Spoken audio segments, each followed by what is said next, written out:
Okay. So thanks everyone for coming to our second Sustainable Business Series talk of the fall semester. This talk is in conjunction with the Center for Sustainability and the Environment here at Wells and the Sullivan Center for Business and Entrepreneurship. And we have Kevin Miles and Aaron Ryan from the Sullivan Center on the call, and a number of business students as well. So we're delighted to have you on board. So I'm going to introduce our speaker tonight. I'm really pleased to be able to have Bob here. We've been talking about this for a couple years, I think, since we caught up at a conference. In one of the many laudatory articles written about Bob Bechtold over the years, this paragraph caught my eye. As a child, Bechtold was fascinated by what he calls the magic of energy. Kites, balsa wood model airplanes, and wood-burning projects with a magnifying glass and the sun's rays captured his attention. Then he discovered tool making. Bob Bechtold's childhood fascination with energy and his experience as a tool maker led him to found HARBEC in 1977. He has guided his firm's growth into a leading hybrid manufacturer, combining precision molding with precision machining to manufacture highly specialized products for its customers. HARBEC currently serves a diverse array of clients in the aerospace, defense, security, medical, and high-end industrial sectors. I had the privilege of meeting Bob Bechtold way back in 2004 when I was assisting Ithaca College to host the first sustainability conference in the Northeast. Bob had already emerged as a shining example within upstate New York industrial companies as someone who gets sustainability.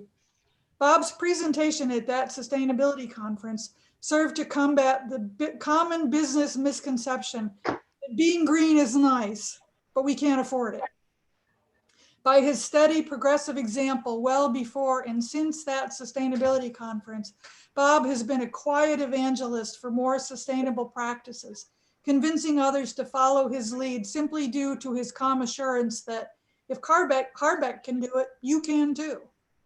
Bob believes strongly in the value of eco-economics, and during the past 2 decades, he has developed an energy management strategy that includes a cogeneration project, which currently provides a portion of their electricity, heat, and air conditioning requirements in conjunction with 2 on-site wind turbines.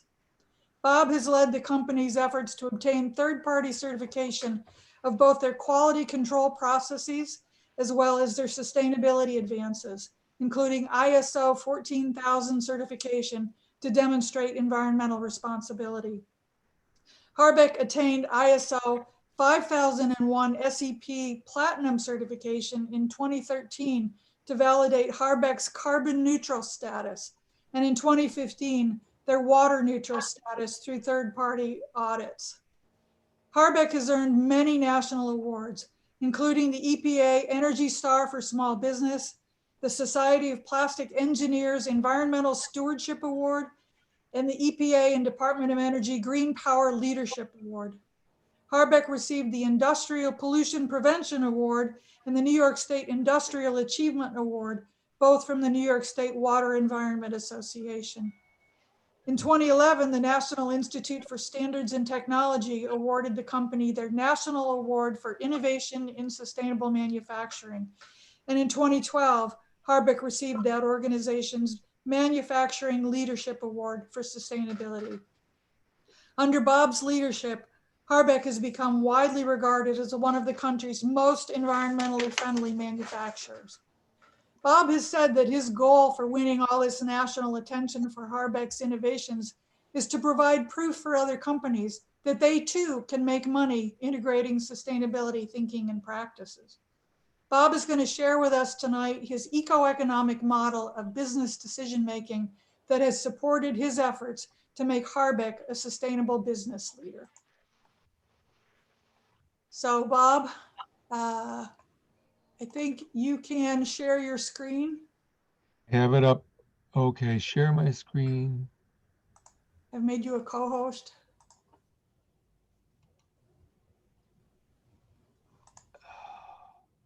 I think I got it. Okay, share screen. I clicked on the share screen. Okay. Share. Okay, there you go. Okay. Perfect. And now you just need to make it perfect. Okay. You people watching have no idea what Marion and I have gone through to try. I'm not a very good Zoomer, so I'll start out by apologizing. So whatever else I do wrong, I've already begged your forgiveness. Thank you, Marion, for that nice introduction. And I look forward to, I think I have 40 minutes. Is that correct? Yeah, that's fine. Okay. The next Time for 40 minutes questions and answers. of demonstrating to you what Marion was just talking about, the economics of being environmentally responsible. So first off, who's HARBEC?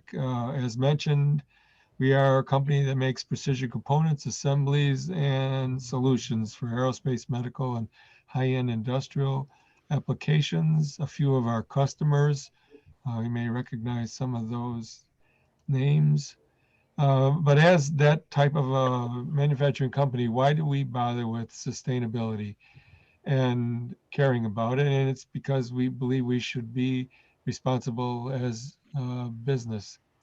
And so as we began to pursue what from the early days of green and renewable to the current days of sustainable, we needed to understand it better. And when we looked it up in the EPA, we found that Hi, it was together. we're still okay. Yeah. So as we learned that sustainable manufacturing is a creation of manufactured products, this is what the EPA says, through economically sound processes that minimize negative environmental impacts while conserving energy and natural resources. Well, that resonated for us. And they went on to list the key benefits of sustainable manufacturing. And we have now come to realize some of these. The lower resources and production costs makes sense. If you're being resourceful, you're probably using less, or what you're using better. And so you will save money and use less of them. The lower regulatory compliance, you're going to be following this. You're probably conscientious. And so you're going to be much more aware of not polluting and not violating regulations. Improved sales and brand recognition, that unfortunately for us is not proven true. It's probably our single biggest disappointment in this, but we're not giving up. We believe someday we will be able to indirectly sell this, and I'll explain what I mean more later. Greater access to financing capital, that also is disappointingly has not happened, but there are some significant exceptions, I should say, and they are called green banks. And more green banks are coming online for the purpose of helping to finance environmental projects, and easier to employ, hire, and retain people. That has definitely happened. We have a significant part of our employee population who is here because they like working for this kind of a company. So about sustainable manufacturing, and if it's about natural resources, and it's how we get them and how we use them, and then you ask yourself, does it matter? And if so, you try to do something about it. Interestingly enough, virtually every Fortune 500 company, though, publishes a beautiful financial or sustainability report that usually sits right next to their annual financial report in their lobbies, or you can look them all up um, on the internet. And so that's a bit of a confusion thing. And if you start to read through them, as we did when we wanted to try to make our sustainability statement, we realized that there was a ton of fluff and a tiny little bit of maybe something that might be useful.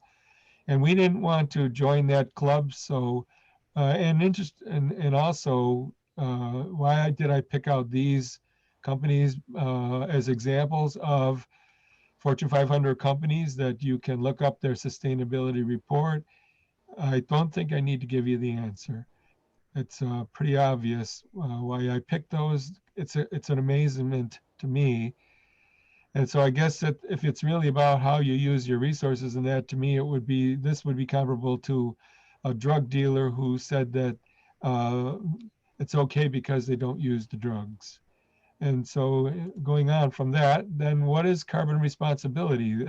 Those were all carbon generators, all providers of carbon fuels of one type or another. And in the USA, as an example, there is basically no acknowledgement about carbon impact at this point in time, at least governmentally. And open dumping in the atmosphere, atmospheric trash is allowed, because there's no taxes or penalties for doing it. And it's actually currently encouraged by our brilliant effort over these last 4 years to do a coal revitalization program. In Europe, on the other hand, in more mature countries, the European commodity market, for example, says that carbon will be the largest commodity traded on the European commodity market by 2021. And Asia claims to beat Europe to the carbon economy. And so other places in the world are paying a lot of attention to it. Many have already built it into their economy and already set up economics that make carbon a valuable asset to deal with. In manufacturing, carbon dumping mostly comes from electricity generating. Whether you do it or not, somebody's doing it for you, and also your vehicles. So those are the two biggest significant contributions that we would impact. And this is a slide from our annual report. So as we're trying to understand as a company, how can we be more sustainable, more responsible for how we use and discard of our natural resources, we present to our company every year our tally, if you would. And as an example, for our plastic waste, as an injection molder, we handle many tons of polymers of all kinds every year and turn them into products. But in doing so, there is a part called a runner or scrap parts that didn't work out quite right that need to be taken care of. And in plastics world, one of the biggest lies is that they tell everybody, most people will say, we don't have plastic waste. We grind it up and reuse it in other parts. We mix it with the virgin material. And in fact, that's really inaccurate, because in reality, if you're lucky, a customer might let you add 10% regrind or second generation material back into the virgin. And it's majority of cases, there's zero allowed. So the result of that is if you're running large volumes of plastic, you're also inadvertently generating large volumes of post-manufacturing waste. And majority of that is thrown into the landfill, because that's a very simple way to take care of it. Our approach is to it, we very carefully control that.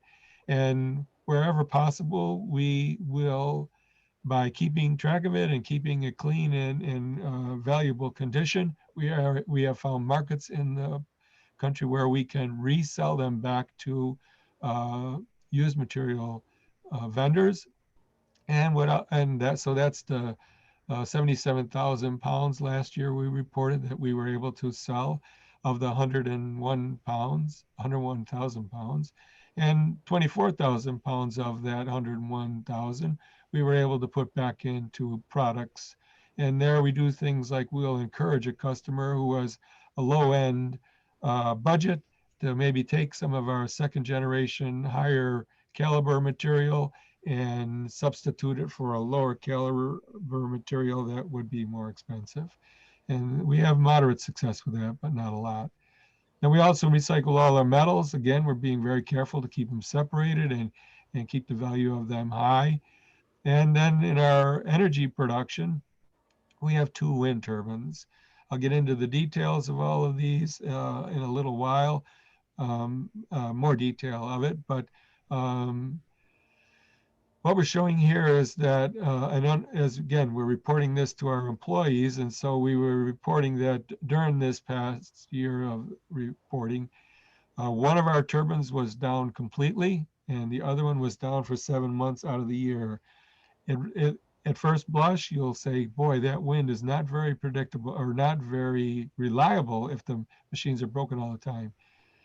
I'm showing this horribly, begrudgingly, because it isn't a good showing. For the first 10 years of our first wind turbine, we had less than 40 hours of maintenance. What you're seeing here is a result of a failed awareness of an employee's performance. The person who was in charge of our energy during this period of time chose to falsify the maintenance records and not do the work. As a result of that, when our 250 kilowatt turbine went down, it was down 25 gallons of oil in a 40-gallon gearbox. Any electromechanical device will fail if you don't maintain it properly. And our 850 was 60 some grease fittings had never been properly lubricated. So we deserve that. It happened because of human error, not because of the ability of wind turbines or solar panels to do their job and be low maintenance opportunities. We also, whatever we can produce ourselves in green power, we buy, and we have to buy from the grid. We buy all green power from the grid. It's important to remember that on this point, that everyone listening to this talk tonight can do the same thing we did by making a phone call. If you're buying power from a utility right now, you have the right to call them up tomorrow morning and say, I want to choose to purchase all green power. And that simple phone call will accomplish for the planet's purpose the same thing as the investments that I'm going to show you that we did. It just won't give you, instead of giving you back economic opportunity, it will cost you a slight increase. But in many cases now, that was originally what happened. In many cases now, there's not even an additional cost to choose the green energy. So hopefully some of you will do that. And then our other opportunity for impact is in our vehicles, and we have to have fuels to drive them. But as you'll see shortly, we avoided 60,000 of our miles were done in green with our green fleet. So why ISO 50001? ISO 50. So as we're trying to figure out this way to make our sustainability statement as simple and meaningful as possible, we realized the best one we could have is we are carbon neutral. And eventually we realized from our experiences with controlling that we could become water neutral. And so after deciding that that's what we wanted to do, we needed a way to prove it. Because anybody can say anything, and you can go back and look at those sustainability reports and you'll see what I mean. So we made ours very simple, but we needed to validate it. And at that time, there was a brand new ISO standard coming out called 50001 SCP. ISO is pretty reliable. It's an international standard, so everybody understands what it means. And by choosing this one, it said that we were basically energy aware and taking on responsibility for less energy per widget forever. That's my choice of a way to summarize what ISO 50001 means to us, and I believe to pretty much everybody. So in other words, you're going to use less energy, but you're not going to sacrifice your productivity or your other opportunities. And at the beginning, it sounds like a bold statement that forever is an awfully long time, and it's got to be that you'll get to diminishing returns and you'll never get there. I can tell you in total confidence that it's absolutely possible. We've been living it now for going on 10 years, and we have no end in sight to our opportunities to keep using energy better. But there are two flavors of ISO 50001. One is called certified and one is called SCP, Superior Energy Performance. Certified to me meant you write that fluffy statement again, and you promise to do anything you want to promise to do, but then that's about it. And whether you do or not, nobody's really there to check and or prove whether it's accurate or not. But SEP is different than that. It means you are putting yourself up for validation every year. Every year we get third-party validated, and we are 100% accountable. So if anyone ever challenges our claim to selling them parts that have no carbon footprint, we can validate it. We can prove it to them. So for us, then, because we have this extra attribute to our manufactured, molded and machined parts, we believe that those large Fortune 500 companies and others who are claiming to be carbon neutral or working towards it will eventually one day want to buy their parts. So whatever they're building, from cars to copiers, whatever, if they could buy parts that were manufactured with no carbon footprint, then they will be able to reduce their carbon footprint. And if we can do it at no additional cost, that's a very significant purchasing decision, we believe. But again, we have limited success with that. So how did it go? Back then, when we first did it in 2013, as of 2014, we were certified. And as of 2014, we had reduced our energy usage by more than 20% from our baseline, which that's what you do in 50,001. You establish a baseline, and then you continually work to improve from that baseline. And we had reduced by more than 20%. And so we got an SEP Platinum rating. And according to the DOE at that time, HARBEC had the 5th highest reduction in all companies and in the world, and who were 50,001 Platinum. There were a total of 9 at that time. And our energy reduction had saved us. This is a very interesting part of it, because you're calculating all of this with real numbers. It was $84,000, which basically added to our bottom line in 2014, $84,000. To put that into perspective, as a small manufacturer, we typically run on 5 to 10% margins. So $84,000, if you run the numbers backwards, at even a minimal of 5% margin, is comparable to going out and selling and producing $1.7 million of increased sales. So if you ask yourself, 84,000, that's not bad, but if you compare it to the alternative way to put $84,000 on the bottom line, it's really not bad. In 2000, currently then, we haven't got our numbers for this year because we still have a couple months to go, but as of last year's numbers, we are still platinum certified.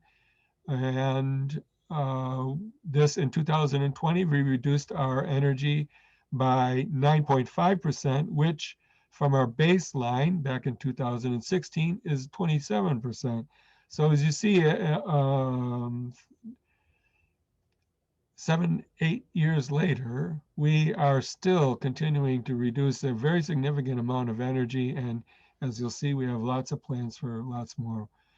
So we are still SEP Platinum rating, and according to DOE's website now, HARBEC continues to have the 16th highest reduction of all companies in the world.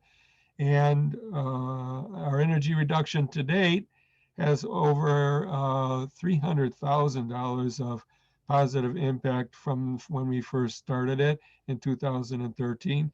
So why bother? $300,000, just if you run it the same way I just mentioned earlier, is comparable to $6 million of sales at minimum margins for us to accomplish the same impact, positive impact on our bottom line. So current HARBEC energy management strategy, it's pretty simple. There's 3 parts: combined heat and power plant. I'll show you details about that in a second. Renewable energy on-site from our 2 wind turbines and someday additional solar we're adding. And the green power from the utility. So if we can't make it green and we have to buy it, we buy it green from the utility.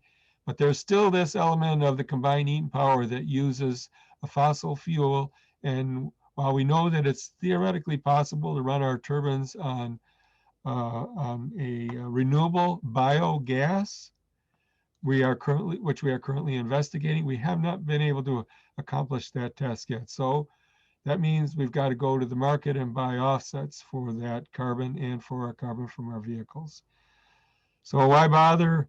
Again, energy in our type of manufacturing equals 4 to 6% the cost of doing business. So that's our potential nut that we have to work with and to try to accomplish these kinds of things.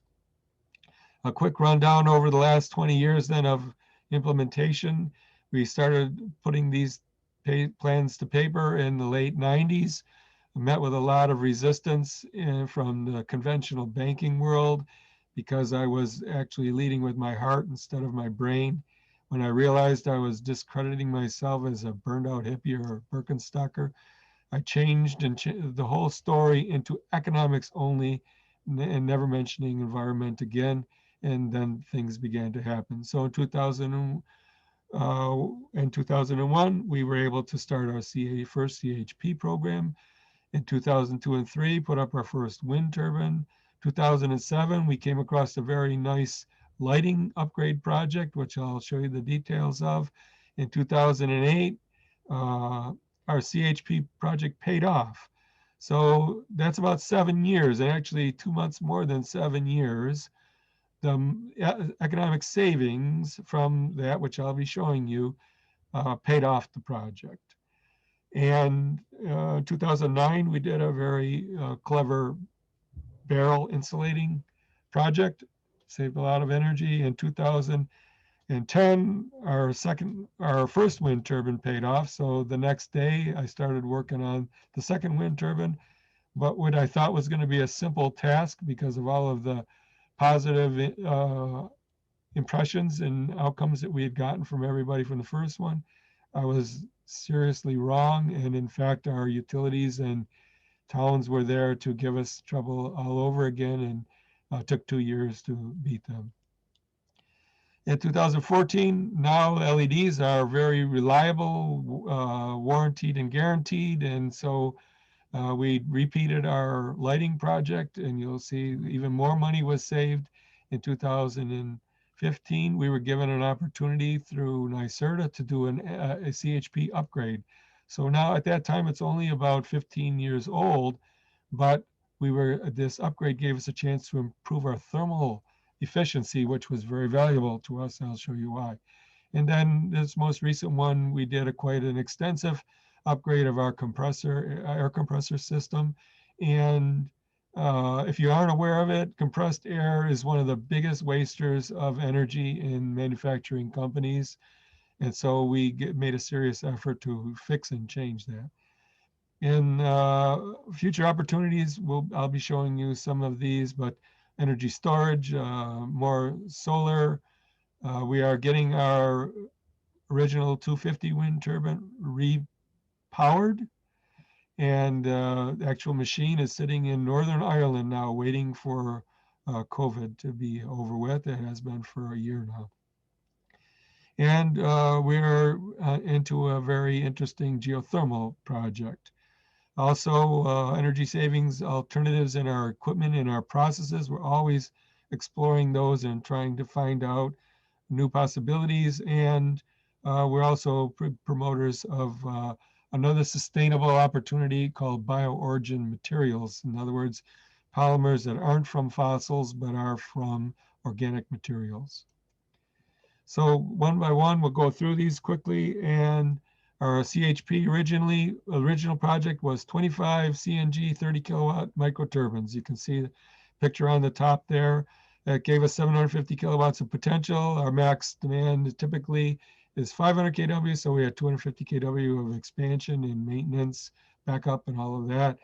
It worked out real well. And the key thing about this to remember is what a combined heat and power plant does if you're operating it correctly. In other words, on thermal priority, that means our turbines, these are electric generators that use natural gas engines to produce the electricity, but we have learned over these years to consider them differently.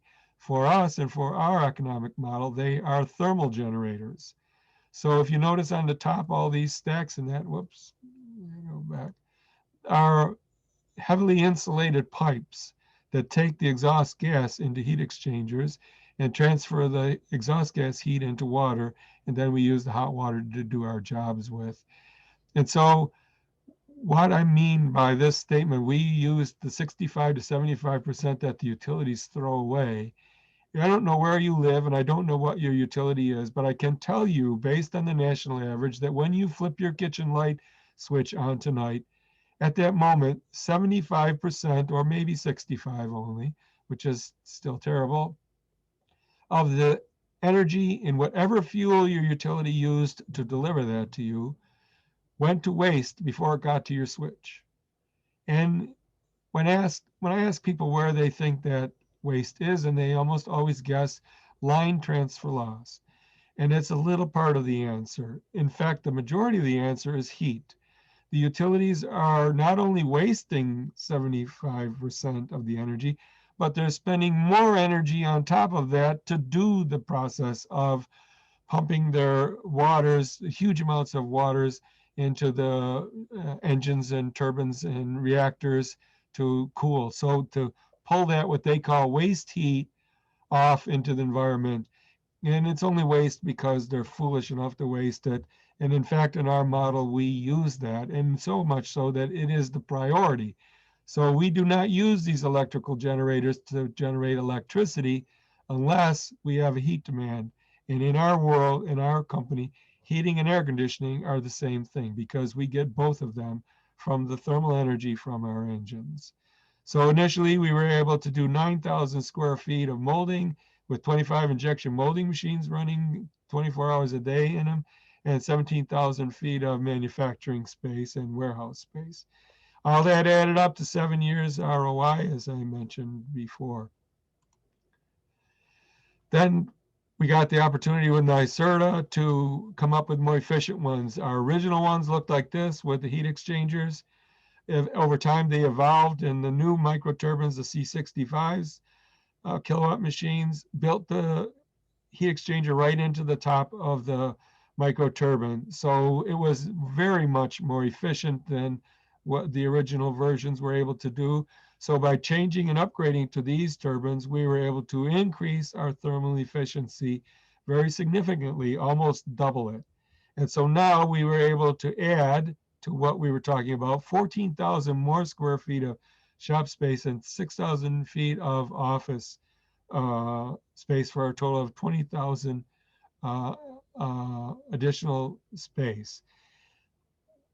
All air conditioned and heated by the increased thermal that we're able to get from this project. The new turbines, the new absorption chiller. So we were able, this is our original absorption chiller on the top. The one on the bottom is the new one we were able to put in because now we had enough thermal to fill it. An absorption chiller, if you don't know it, is a thermal device that takes in heat energy from hot water and through absorption, it phase changes the energy into cold. So we simply put, we put 200 to 210 degree hot water in one end. We get 44 to 47 degree cold water out the other end, simply by a phase change or a refrigerant type of event. So that provides all the cold water we need to do our air conditioning. This is what our system looks like graphically, and this is available to anyone that would like to look at it anytime at this web location. It comes up to a guest page and just click it on. There's no password required. And if you have any interest about different components of this, you can click on them and it will give you historic data. The energy from renewable then, from our first wind turbine, again, it was a 250 kilowatt machine. We are a class 3 wind site. That means we're about average, a little bit better, but you would not put a wind farm here because it's not a good enough site. But that can have advantages. And because also, a wind farm can only sell to the grid wholesale. But when we make our energy, we're displacing retail. So our energy from our wind turbine on a less dynamic wind site is actually more valuable than if we were on a class 4 wind site. And so it worked out very good economically. This turbine, we were able to predict in advance because solar and wind are predictable plus or minus 10% per year. It's a bankable number. So after we did the wind study, we knew we would get 300,000 kilowatt hours a year from it.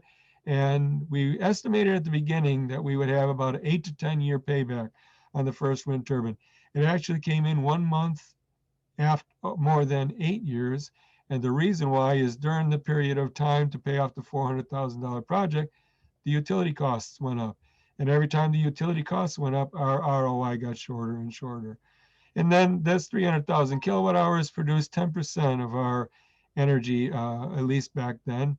And we were able to predict then our energy cost of 10% of our energy for 20 to 25 years into the future. Again, it worked out so well, we decided to put up a second one. We only had enough room for one more, and even that was a stretch. But we were able to finally figure out a way to do it. We put up an 850. Our 850 wind turbine is the shortest 850 wind turbine in the world, probably, because to get it to fit on our property, we had to have a specially made shorter tower. It doesn't hurt anything. It just decreases our available output.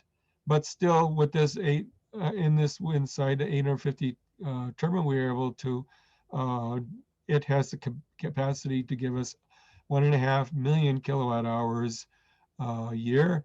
And now that's, at least back then it was about 50% of our total energy. So we got 10% from one turbine and 50% from the other. We're getting around 50 to 60% of our energy from on-site wind generation.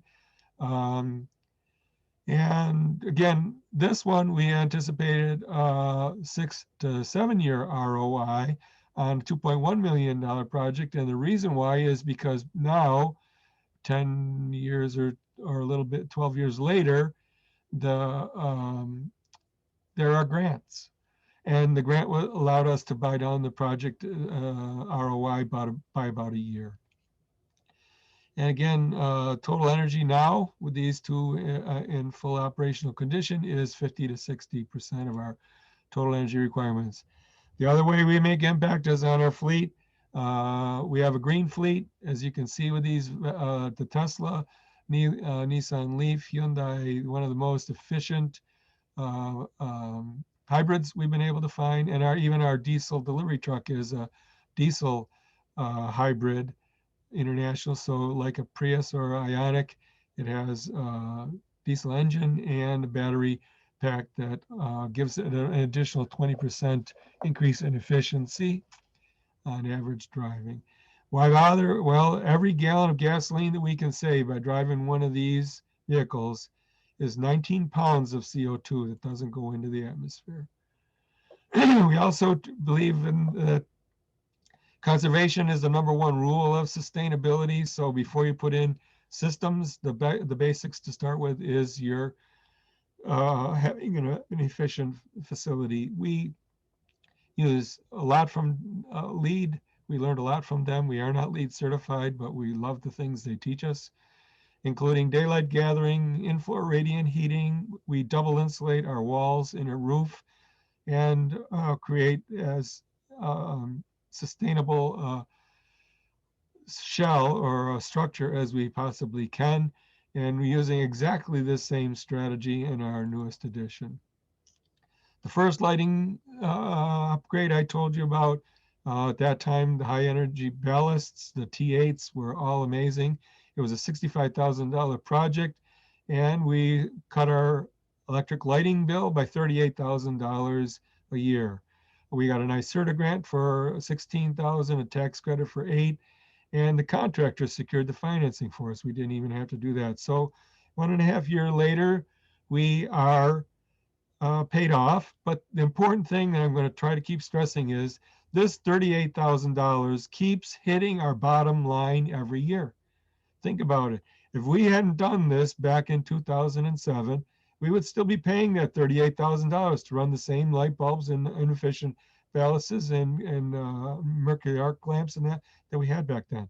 So by doing that adjustment, we got the 38,000 for the first year and a half. We used it to pay off the project, but it keeps coming back to our bottom line year after year. The lighting next, we got now the LEDs came around. Actually, they came out about 1 month after our other project was finished, but at that time they were pretty sketchy and you couldn't really get much guarantees on them. So we decided to wait and finally did it in 2014-15.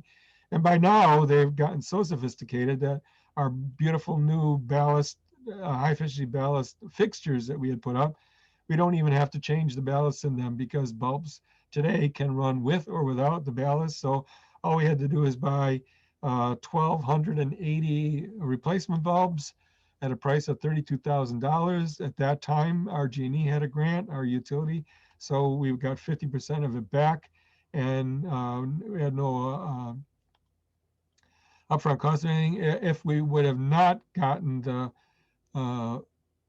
grant, it would have took us 2 years to pay it back. But at a $22,000 a year, again, reduction of our electric lighting bill, you can see we paid it back in less than a year. And this is a barrel installation project that we did. In a nutshell, we took, these are the barrels on all of our injection molding machines have.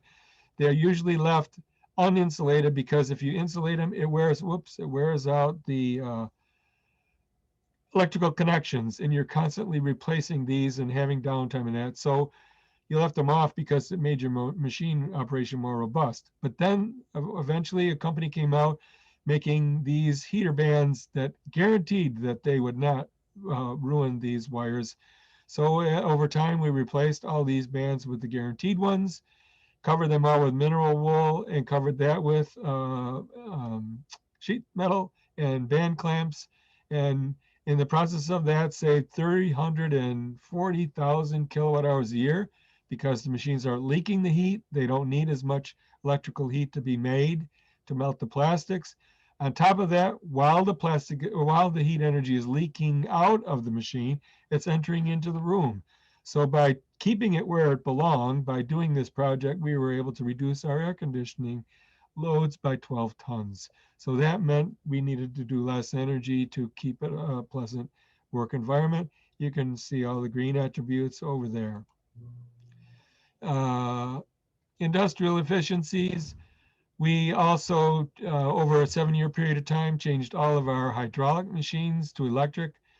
100% electric machines. Electric, why? Because an electric machine can do the same job or better than a hydraulic machine with for as much as 50% less energy. So that was and yet they cost a little bit more, but the difference in cost, the increase in cost, is typically, in our experience, paid off in 2 to 3 years. And these are machines that we get 15 to 20 years life out of. So, and again, another huge constant upside payback to us for doing it. We also, in our worst times before we started into this, we would run 25 of these desiccant dryers in the middle picture there. That were electrical desiccant bed dryers to keep our material dry. When the project was all done, we typically at the very most would run 5. So we reduced our demands here by 75%, electrical consumption by 75%. The other picture there is our original absorption chiller. We also have, and of course that provided the coolness and the moisture control that meant we didn't need all of these dryers to dry our material.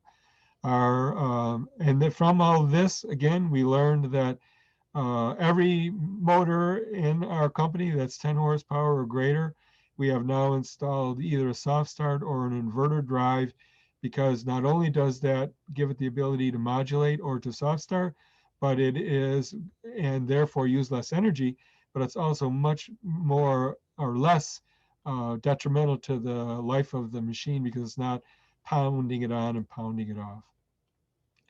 We took that same line of thinking and changed over our compressors to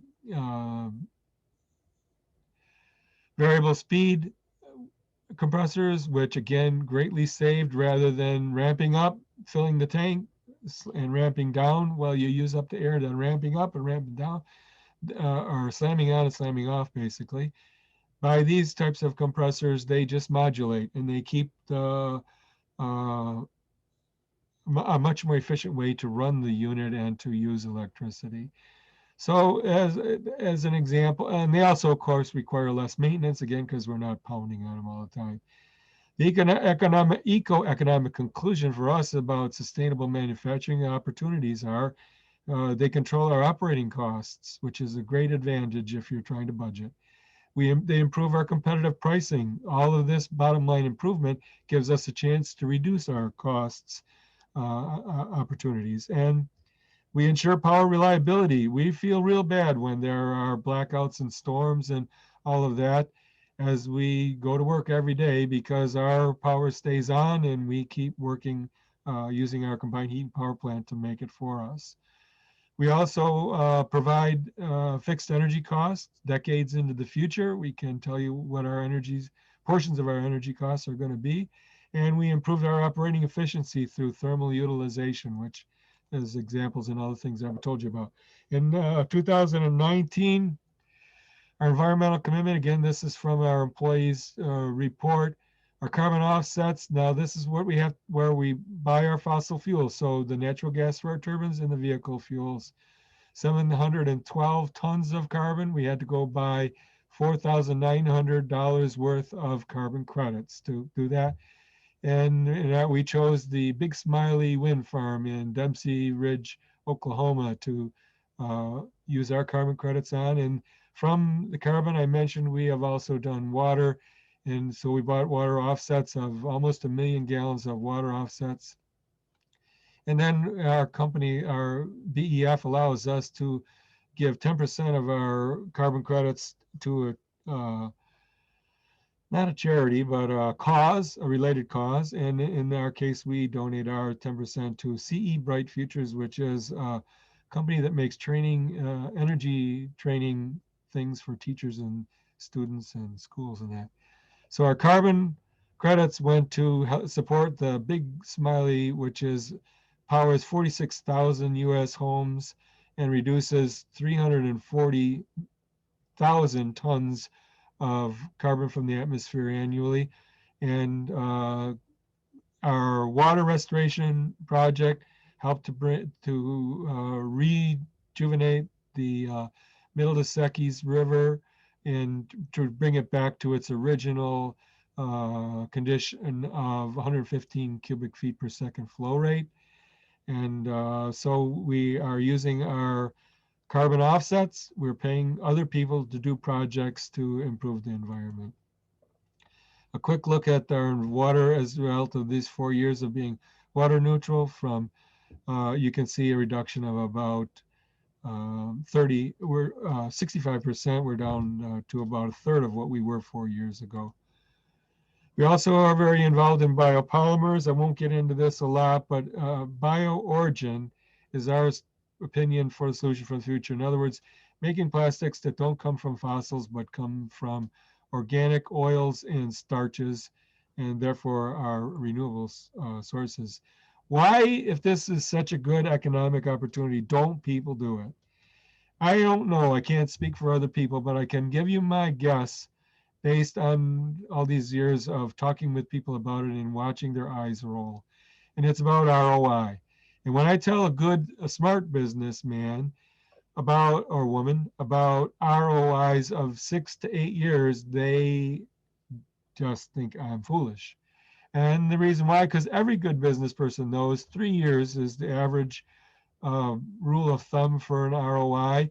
And if you're Fortune 500, it's 12 to 18 months. If you're little guys like us, sometimes we've been known to stretch it to 5 years, but everybody says 3 years or less. And so then I can't do that project because it doesn't fit my model. The fact is there's 2 pockets, and I wish I could get people to understand that. The first pocket is the ROI pocket, and that we have one too. And our people want to buy a new injection molding machine or a CNC machine, they've got to demonstrate how they can pay for that in 3 years or less. But we have a second pocket, and in that pocket is I can't do anything about it anyway money. So rent, taxes, insurance, utilities, all those things that you can't do anything about it anyway, I'm afraid to say you can. And utilities is the one that you can do something about it. And if you throw away that idea or just bend it a little bit about your rules for ROI, all these constant payback opportunities will open themselves up to you. And so in our case, we measure by energy, not just ROI. And so what's next? Well, again, we are fully committed to less energy per widget forever. We learned from a project we did with Syracuse University, if we want to market our carbon neutral and water neutral products, we got to work on it. And one of the ideas they gave us is about sensitizing stakeholders. In other words, go back to our customers and constantly keep telling them what we're doing. I'll show you how we do that. We're also investigating zero waste to landfill. Not investigating, we have investigated. We are fully committed to be zero waste to landfill by 2025. And we are very confident that we can do that. And I think we'll beat it actually. And then zero impact versus carbon positive. We are exploring what would it be like if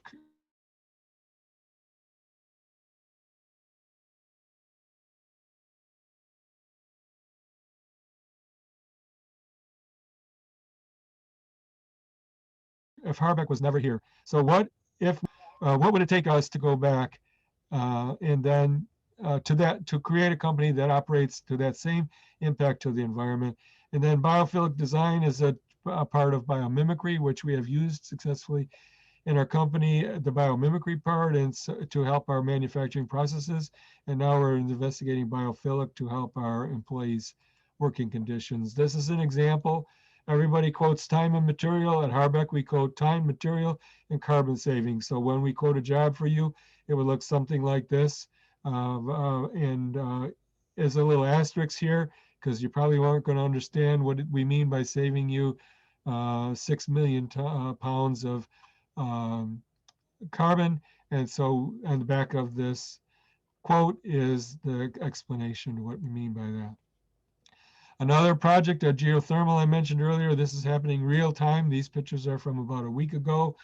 This is how we can be, one of the things that help us be water neutral. We save all of the water from rainwater from our roofs and parking lot runoff and store it in a 900,000 gallon pond or reservoir. Well, this pictures you see are with that pond half drained, and what's being loaded into the pond now are loops of geothermal tubing. And when the project is complete, we will use the bottom of our pond as an opportunity to attach ourselves to the constant 55 to 60 degrees of the earth. And there's heating and cooling opportunities in the geothermal that we'll be taking advantage of. Again, to the tune of about 100,000 kilowatt hours a year and about $14,000 to $16,000 if we turn that back into dollars from kilowatts. And again, this is a $20,000 plus or $20,000 plus project that will take about 2 years or less than 2 years to pay for itself. This is our newest addition going up in this area. You can see the skeleton of it. Our newest one, though, we've always used daylighting, as I mentioned earlier. In this one, we're changing our daylighting from rooftop to high bay because we need the roof to put our new solar farm on. So, but hopefully in the end, we'll have about the same result of daylighting as we would have with the skylights. We're also very involved in a energy storage project, 750 kilowatts.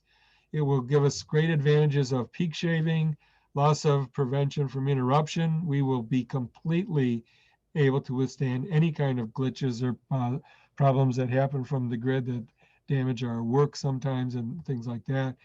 And we will again be able to generate savings because we're using all of our renewable energy and not pushing it back to the grid when we're not here. And so those economic opportunities will help us pay for about $1 million to $1.1 million project in 5 years or less. The other things, again, I mentioned the solar roof we're working on. We have dreams someday of adding intensive agriculture to our manufacturing. And the reason why is because we have such an awareness of thermal, and coincidentally, through personal interest in intensive agriculture, I realized that the second largest cost, employees being first, but second largest cost of all forms of intensive agriculture is heat or energy.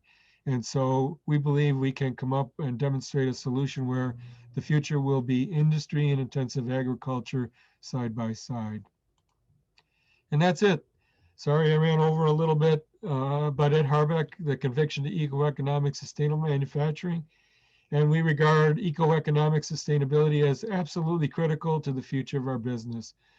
And we believe that our success in the pursuit of it will improve our competitive advantage by ensuring our efficiencies. And that's the rest of my story. Thank you. And a great story it is, for Thank sure. So, questions for Bob? You can unmute yourself if you have them.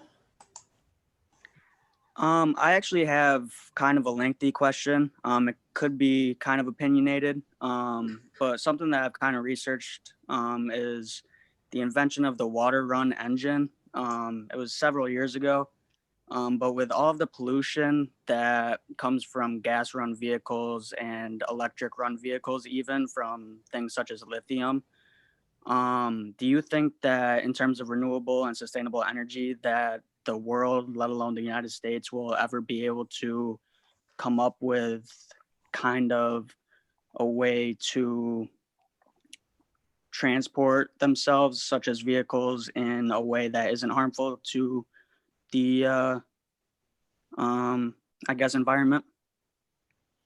Well, anytime you manufacture something, if you want to go back to that level, someone will tell you you're detrimental to the environment. So, but in a simple answer to your question, although the argument of batteries that you kind of touched on there, an electric vehicle is doing it now. There are no emissions from it. So in driving from point to point, like you stated it, driving an electric vehicle is not hurting the environment. But you could add back to that though, well, what if you're running an engine or your utility is burning coal or oil to make the electricity, or nuclear? Then that's correct. That is making negative impact on the environment. But it doesn't have to be that way. When we charge our vehicles at HARBEC, they have no carbon in them. So it's very possible to take technology that exists today, and just by making a choice of what electricity you use, of running a vehicle that, other than the impact of its manufacturing, can run its 10 or 20 years life of operation with no negative impact on the environment at all. And I don't know what a water engine is. I wonder if you mean a fuel cell, but I've never learned about a water engine. What I mean by that is I don't know the exact year, but I remember reading an article that an individual had found a way to kind of use water, like literally from the faucet, to run his vehicle. Granted, it didn't have the power or abilities that the vehicles that we use today have. But I've always just kind of been interested as to whether or not the world would ever be able to kind of move into that type of, I guess, sustainable energy in terms of using something as simple and as accessible as water. Yeah, there's no energy in water. If you break it apart into hydrogen and oxygen, there's energy in hydrogen, but there's no energy in water. So it's going to take something more than just pouring water into an engine to get a car to move along.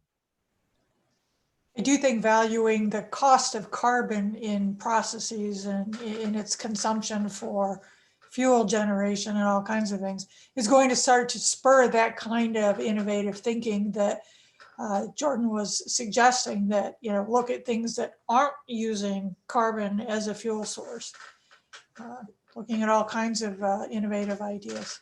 Yes. I've written it down. I want to look that up. See what a water engine is.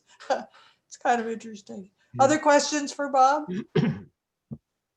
I was going to say, I have a question relating to when you were talking about the commodity trade of carbon and how Europe and Asia are looking to expand their carbon commodity trading very quickly in the next few years, and the U.S. in the past few years, we haven't been exploring that venture as heavily. It's kind of been discouraged, even in a way, by the policies that have been made.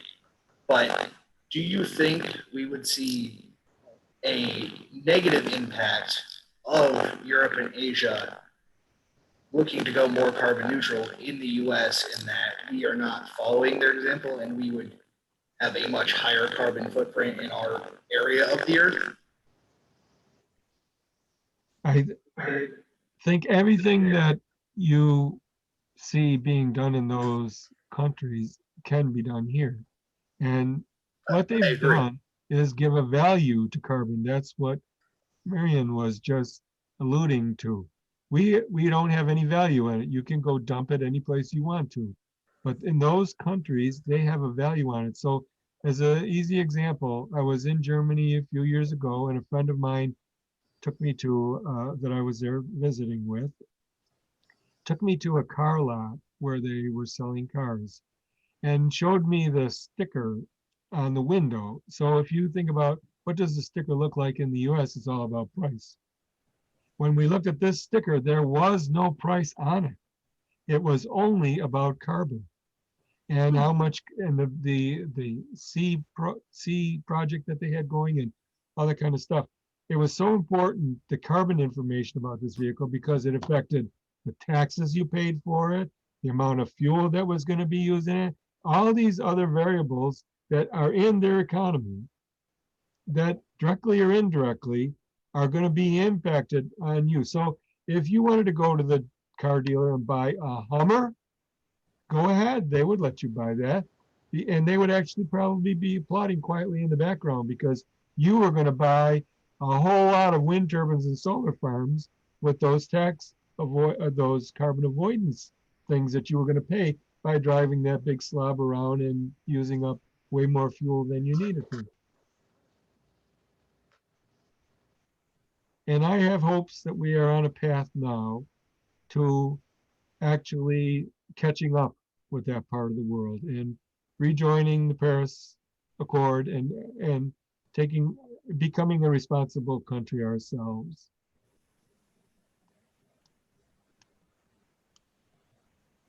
And I would like to think it's a great opportunity for us to start leading in some of these technologies. Because if we don't, just like everything else electromechanical, everybody else is going to own it and we're going to have to buy it from them. And this could be a wonderful way that we could lead the world if we have the right kind of leadership to help us get to that.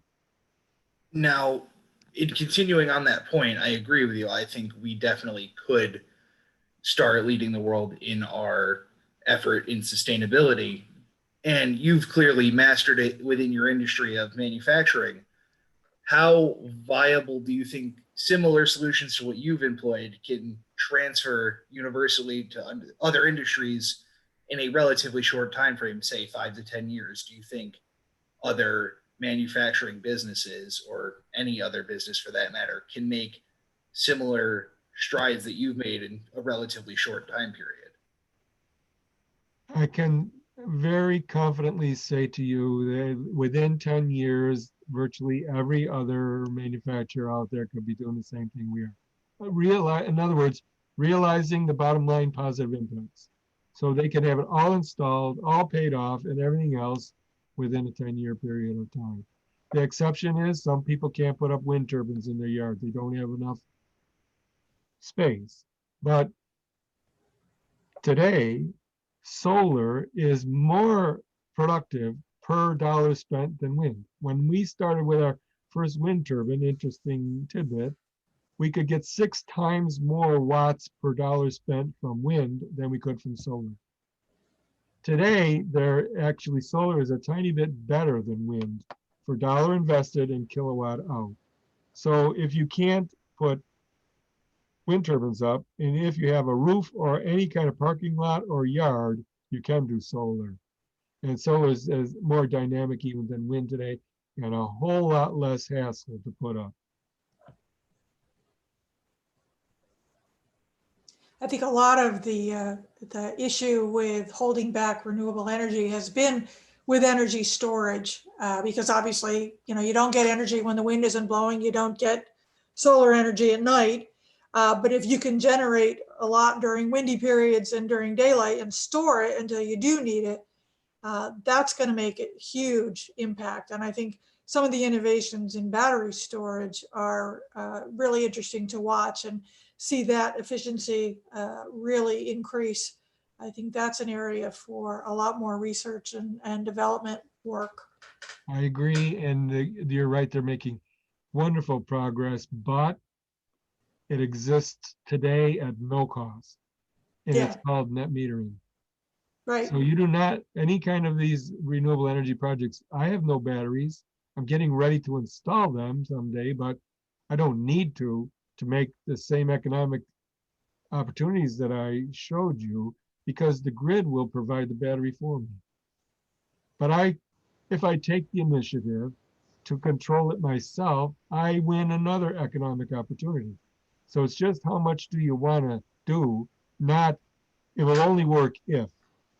It works with or without storage, because there's a wonderful free storage mechanism out there called the utility. Yeah, true.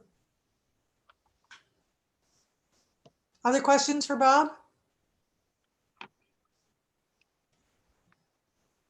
I have one, Bob. You've talked about the eco-economic decision-making model, and you've made some really amazing steps this way. But the third leg of sustainability, of course, is the human element.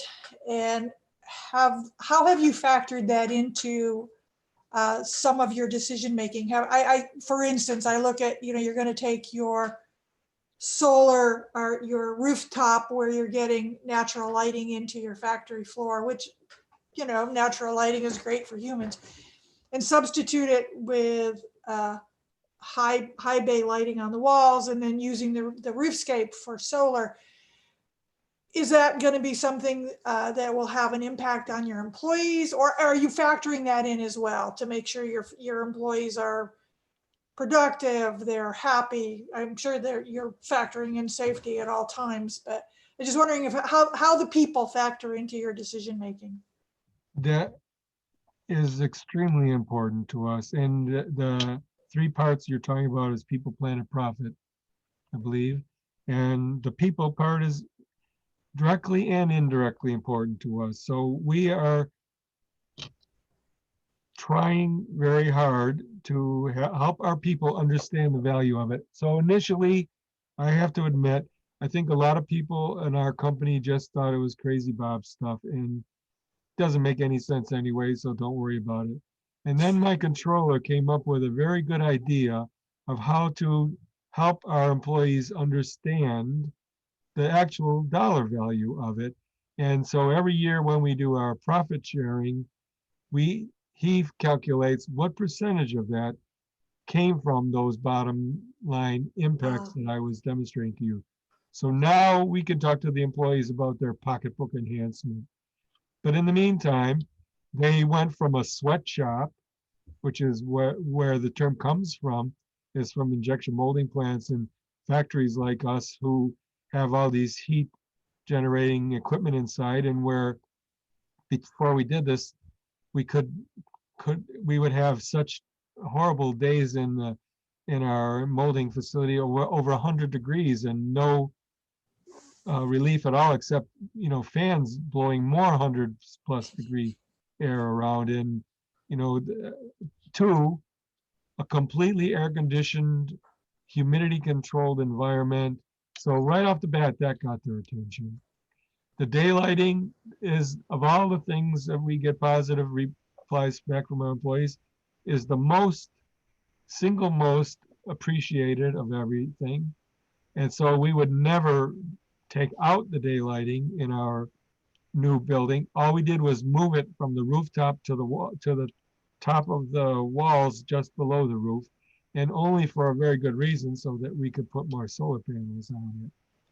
And so we're economically showing them. They're witnessing it in their everyday work life. And over time, people recognize HARBEC when they see that name, as many times they think, well, they're the people who make the wind turbines out on Route 104. They think we make them. That's why we have them in our yard. Of course we don't. And so I think our employees are proud of being recognized as that kind of a company that obviously they may not know how much or in what ways, but obviously cares about things other than just making the most money they possibly can. Great, thanks. Any last questions for Bob from our audience? Well, nobody's raising their hand. Bob, I want to thank you so much for sharing the HARBEC story with us. Your eco-economic model and decision-making is really inspiring. I've been inspired by it before you even called it that back in 2004. It's a great story to tell. I hope you keep telling it and keep improving the story. And when we have you back here in another 3 to 5 years, you'll have all kinds of new innovations to talk to us about. You can count on it. Oh, I'm sure I can. And I look forward to it. Great. Well, thank you. And thanks to Matt Jewett in your company too for helping you get on board here. His name, yeah. And to Chris, who taught me how to do that. Yeah, technology is wonderful. Yes. Well, Thanks, I appreciate it. Appreciate we're going to say good night to everybody and goodbye and have a good evening. Stay healthy. You too. Thank you, Bob. Thank you. Take care. Bye.